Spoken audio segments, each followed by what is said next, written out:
2 बार और मूली मंडी जाएगा तो सारा मूली खत्म हो जाएगा। प्रणाम चाचा। और बताइए क्या हाल है? सब ठीक है। बताइए, आप दोपहर के टाइम सब्जी लेने आए, सुबह के टाइम सारा सब्जी मंडी चली गई।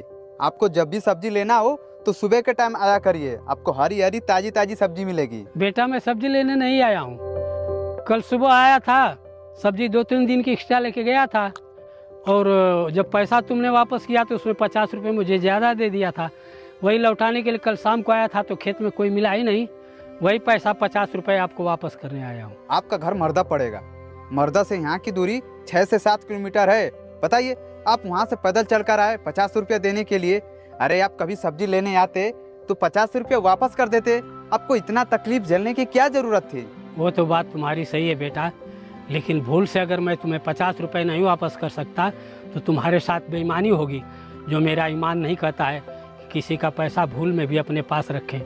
ऊपर वाला देखता है, हमारे पूर्वज कहते हैं कि आने वाली पीढ़ी को उसका भुगतान करना पड़ता है। बोल बोल, कब पैसे देगा? भैया कुछ मजबूरी है, कुछ दिन के बाद दे दूंगा। अबे तेरा कितना मजबूरी देखो बे, रोज आता हूँ, रोज तेरी मजबूरी सुनना पड़ता है। मजबूरी सुने तेरे आता हूँ, चल पैसा निकाल। भैया कह रहा हूँ ना, कुछ दिन के बाद दे दूं। अब देखो तब कुछ देर बाद। क्यों मार रहे इनको? तू कौन है बे? इसका छोटा भाई है? नहीं, मैं इसका छोटा भाई नहीं हूँ। तो छोटा भाई नहीं है तो यहाँ क्या कर रहा है? चल निकल इधर से। अरे मार क्यों रहा है इनको? अरे पैसा लिया हमारा, रोज बोलता है आज देता हूँ कल देता हूँ, जब आते पैसा लेने तो बहाना कर देता है। बेवकूफ है क्या भाई? कितना पैसा देना है? 5000 रुपया। ये लीजिए पैसा, अब इनको मत मारिएगा। चलो, पैसा मिल जाएगा तो कोई मारेगा क्यों?